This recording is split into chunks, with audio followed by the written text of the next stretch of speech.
अस्सलामुअलैकुम वरहमतुल्लाहि वबरकातुहू। आप लोगों से यही कहने आया था कि कहा इन गोदी मीडिया के चक्कर में पड़ के आप इन लोगों को पैसे कमाने का मौका दे रहे, यानी आपका आधा घंटा भी इन लोगों को देखना, इन लोगों की बहुत ज्यादा कमाई है। तो मैं आप लोगों से सबसे पहली बात यही कहूंगा कि ये गोदी मीडिया को देखकर अपना वक्त बर्बाद न करें। सही खबर ले जहाँ से भी मिले।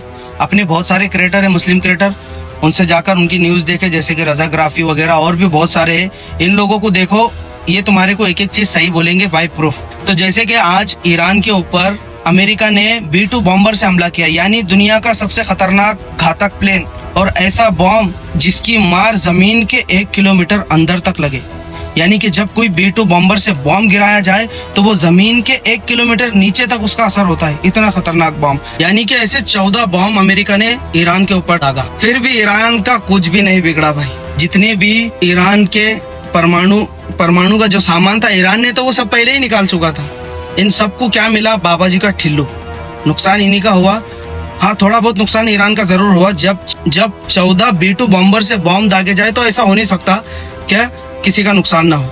अमेरिका ने यही तो गलती कर दिया ना कि स्टार्टिंग में ही इन्हें उसकी सबसे ताकत से हमला कर दिया।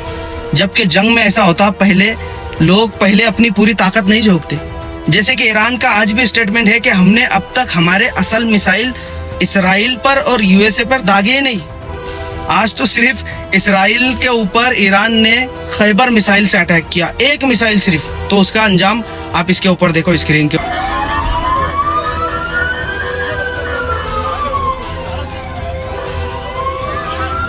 हर तरफ तबाही, भाग रहे यहूदी, चिल्लाते हुए भाग रहे, बचाओ बचाओ बचाओ। ये तुमको गोदी मीडिया नहीं बताएंगी, क्योंकि गोदी मीडिया को क्या है, यहूदियों की तरफ से भी पैसे पानी लेना है। अगर वो यहूदियों की बुराई करेंगे तो भैया उनका तो फिर घर का राशन नहीं मिलेगा ना। जब एक तरफ ईरान इसराइल पे हमला कर रहा तो उसका दर्द इंडिया में बैठे हुए हमारे कुछ संतरों को हो रहा। नहीं मालूम उनका क्या रिश्ता है उनसे ऊपर, उसको क्या बाप मानते हैं क्या मानते हैं, लेकिन तकलीफ तो जरूर हो रही। इसी में अच्छी खबर ये भी कि हिंदुस्तान के बहुत सारे मुसलमान एक नारा लगा रहे हैं कि ईरान से खबर आई, शिया सुन्नी भाई भाई। देखिए ये वीडियो।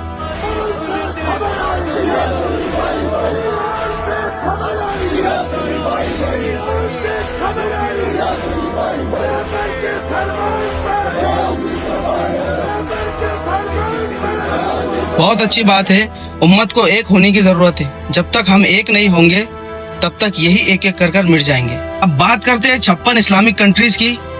तो ये इस्लामिक कंट्रीज सिर्फ और सिर्फ ट्विटर के ऊपर इसराइल और अमेरिका को सिर्फ गलत बता रहे हैं, लेकिन इनमें से किसी में भी दम नहीं है ये कि एक मिसाइल इसराइल पे मार दे।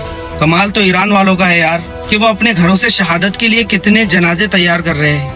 700 से ज्यादा अब तक ईरान में हमारे भाई बहन बच्चे शहीद हो चुके हैं, लेकिन फिर भी ईरान आज भी डट के खड़ा है। वक्त के यजीद के हाथ पर बैत करने से बिल्कुल मना कर रहा है। यही होना चाहिए मुसलमान को।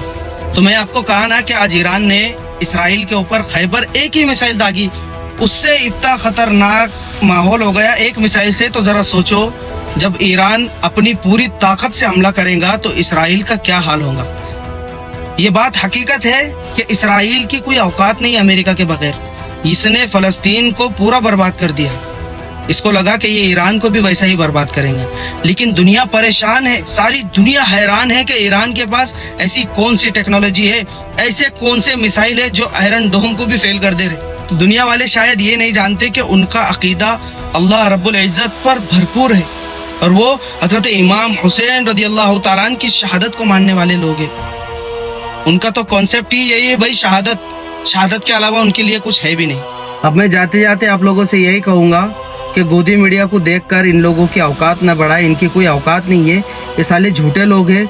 ये लोग वही है जो पाकिस्तान पे कब्जा बता देते, लाहौर में इंडियन आर्मी घुस गई, ये सब बकवास करते न्यूज़ के ऊपर, सिर्फ व्यूज़ के लिए कुछ भी बोलते। तो ज़्यादातर ऐसे लोगों को मत देखो, सच्ची रिपोर्ट देखो, सही बात सुनो। और ईरान को कुछ नहीं हुआ, ना कुछ हो सकता है, ठीक है। और ईरान को ज़्यादातर अपनी दुआओं में याद रखो, तुम्हारे छोटे भाई को भी दुआ में याद रखो, और अपने ये चैनल टीम साजिद रिएक्ट को सब्सक्राइब करके बेल आइकन ज़रूर दबा देना, ठीक है। चलो, अस्सलाम वालेकुम वरहमतुल्लाहि वबरकातुहू।